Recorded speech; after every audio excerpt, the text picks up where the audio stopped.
To make your collection searchable, you need to provide various pieces of information about all the items in your collection. But how do you know what information to include? In this video, we'll provide some guidance. The key questions to think about are: who will be using this collection? How will they want to search through the collection? Will they want to search by person, by team, by date? And what will they want to be able to find?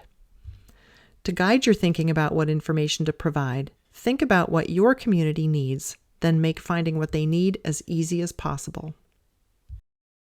To start with, here are a couple of general guidelines. First, try to provide as much information as you can for anything in your collection, and next, try to be as specific as you can. For instance, saying May 1993 instead of just 1993, or saying Marlborough, Vermont instead of just Vermont. If you don't know a piece of information, it's more helpful to indicate what you do and don't know than to simply leave something blank. There are two alternatives to consider. If you don't know a date but can make even a rough estimate, that's more helpful than saying nothing at all. So for example, it's more helpful to say circa 1970 to 1985, or even the late 1990s, than to just leave a date field blank. For other kinds of information, if you just have no idea, we suggest typing in unknown rather than leaving it blank so that any of your users know that this was not simply overlooked. So let's look at what information we'll ask you to provide when you start to fill in your spreadsheet. One of the things we'll ask for is the name of the creator and any contributors. A creator can be an author of something, a photographer, a videographer, an artist, a composer, anyone who is the primary creator of a particular item in your collection. If you include interviews in your collection, it's important to note that both the person being interviewed and the interviewer are considered creators of the interview. Both of them needed to be involved, so they share equal billing. A creator can be a person or an organization, and there can be multiple creators for something. Contributors are those people or organizations who also were responsible for bringing an item into being, but are not the primary creator. You can think of them as the supporting actors. For example, contributors might include the illustrator of a book, the artist for a poster created by someone else, or a secondary author. If photos accompany a written document, then a photographer could, in this case, be a contributor. Or if a live interview is videoed by someone other than the person conducting the interview, then that videographer would be considered a contributor. Contributor here suggests a supporting role, but it's a judgment call on your part to determine who is a creator and who is a contributor. We'll ask you to provide a location connected with the item if it makes sense to do so, and that's your decision. Location is straightforward when you're talking about photos or videos. It refers to the location of the subject of the photo or the video. If it does make sense but you're uncertain of the location, we suggest you simply say unknown. And if it just doesn't make sense, with something like a piece of clothing or a name button, we suggest you put NA, not applicable. A very important piece of information we'll ask you to provide are keywords for the item.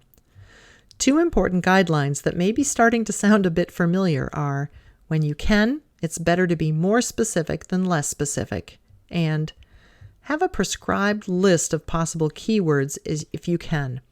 It helps everyone creating and using this collection be consistent in their use of language, and that makes things easier to find in your collection. For example, this photo shows a group of dancers from the New York City-based Morris dance team, Ring-a-Bells. You could label this photo with the keyword folk dancers, but a better choice would be the more specific Morris dancers. You could even get more specific by labeling the photo Cotswold Morris dancers. Here's another example. In the photo below, you could label the photo with the keyword musicians, but an even better choice would be the more specific keyword phrase musicians for Morris dancers. You're aiming for consistency in how you present your searchable information to make it as easy as possible to find things. So in either case, having a prescribed list of keywords or keyword phrases can help those people labeling your items, as well as anyone searching your collection to be able to find things more quickly. In tab 5 of the donations spreadsheet template, we've provided a list of possible keywords that you can draw from. This template is provided in the online resources as its own document. You're welcome to add any other keywords that you feel are missing. Some people like to create drop-down lists in a spreadsheet with the choices. You can also just modify our reference list in tab 5. To maintain consistency, you can also choose to establish your own guidelines around keyword use. For example, you could specify that people's names are listed as last name, first name, and if they have a role on the team, such as founder, foreman, squire, treasurer, teacher, or president, whatever terms you choose to provide, that follows the name. Or you might want to establish guidelines around labeling of photos or videos or documents or any other parts of your collection. The trade-off to think about here is how much consistency and clarity you want to provide, weighed against how much time you have to do this work. We found that, as we dug into all the cataloging work, our sense of how much information we felt we could provide evolved over time, and you may find the same is true for you. When it comes to choosing keywords, if you have someone working with you who has library or archives experience, they may talk to you about the Library of Congress official search terms. The U.S. Library of Congress has created an extensive list of keywords and phrases and has established an official version of each to use as the search term. If you're interested in learning more about this widely used system, we've included some information at the very end of this video. We talked in prior videos about copyright and keeping track of who held the rights to anything in your collection.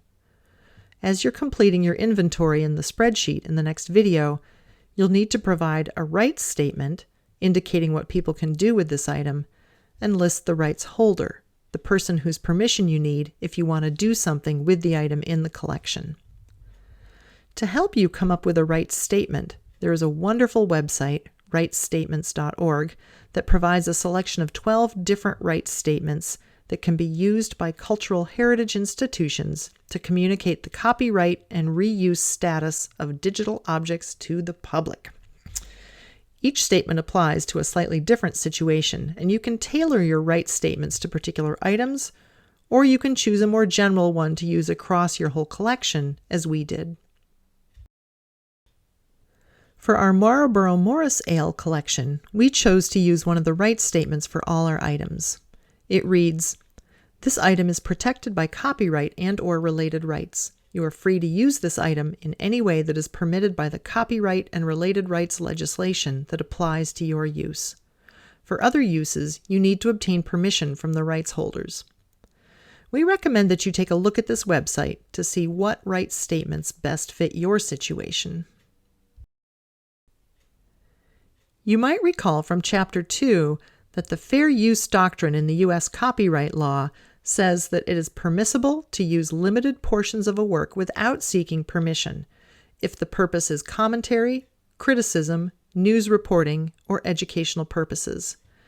If people want to use copyrighted material for purposes other than what is listed here, they need to seek permission from the rights holder, so you'll want to keep track of that information. For any written material, the author is often the default rights holder, unless other arrangements have been made. For photos, slides, or videos, it's the person behind the camera.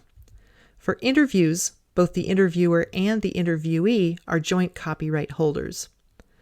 One of the tricky things here is that the rights holder is not necessarily the person who donated the item to you. Remember that in Chapter 2, we talked about the example of a person donating photos to you for which they are not the photographer, or donating documents for which they are not the author. That's fine, they can certainly donate them, however, they just can't make any copyright-related decisions about what is done with the item they donated. Only the rights holder can make those kind of decisions that fall outside of fair use purposes. There's one more guideline about rights that we'll mention here because it may be relevant for your situation. If a creator was paid to create something for an organization or a person, then that creation is considered a work for hire, and the hiring organization or person owns the copyright. For example, let's say an artist is hired to create a poster for the Western Michigan Folk Song Society. If the artist is paid to create this poster by the society, then the artist no longer owns the copyright to the poster, the Folk Song Society does. And finally, if you just aren't certain who the rights holder is for a particular item, and this is very common, it's best to list unknown rather than to leave it blank. As we said, there's a lot to understanding rights and rights holders, but we hope this provides you with some starting guidelines. You're now ready to move on to the next video in Chapter 5, using the spreadsheet. If you'd like to learn more about the Library of Congress search terms, you can watch the end of this video. The Library of Congress has created an extensive list of search terms and established an official version of each to use as the search term in an effort to create consistency across different situations where search terms are used.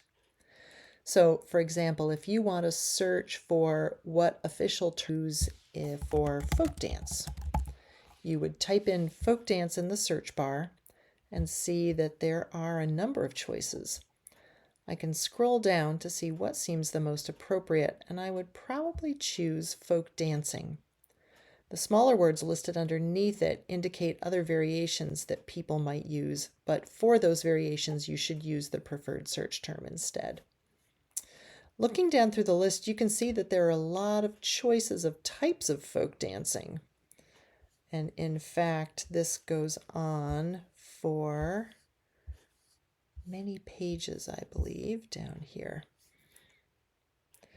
So this is a good lead into our second general guideline about choosing search terms. Try to be as specific as you can. So if you're considering folk dancing, think about whether you could say something more specific. If I try typing in folk dancing English, I see that there is a term for that, so I might choose to use that one in my list of different search terms.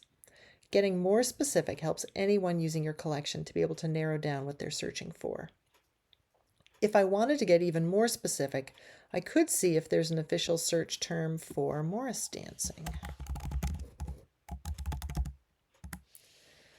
There are several choices that look appropriate, maybe Morris dances, maybe Morris dance. Any of these terms are links that provide more information to how the term is used in the Library of Congress. So Morris dances seems to suggest that it's a piece of music. I'm going to click on it to double check that. And sure enough, it's saying dance music, piano, four hands. So that suggests this is more about a piece of sheet music. I'm going to try clicking on Morris dance. And the broader term that I see it connected to is folk dancing, English. So that seems a better match. So I could include Morris dance in my list of search terms. If you like digging in and searching for yourself, you can hunt for your own search terms. However, to make this a little easier for you, we've dedicated tab 5 in your spreadsheet to providing a list of Library of Congress search terms that we think may be useful. You're welcome to use these or to look up your own online on the Library of Congress website. We've provided the link in the resources document for this chapter, and we've also included this list of search terms that we provide in tab 5, also in the resources document. You can also combine existing Library of Congress search terms to make something a bit more specific by creating what are called compound terms, basically pairing together existing search terms to create something more descriptive for your purpose. For example, when we worked on our archival collection, we had a number of photos that featured Morris dance musicians, so we wanted to specify that. If you look at Morris dance in the list in tab 5, you'll see that we specified Morris dance-musicians as one of our more specific search terms. Here's another example. Let's say you have a photo of Cotswold Morris dancers. You could certainly use Cotswold Morris dance, but you could be more specific, saying Cotswold Morris dance - folk dancers. So feel free to combine keywords or phrases to get more specific.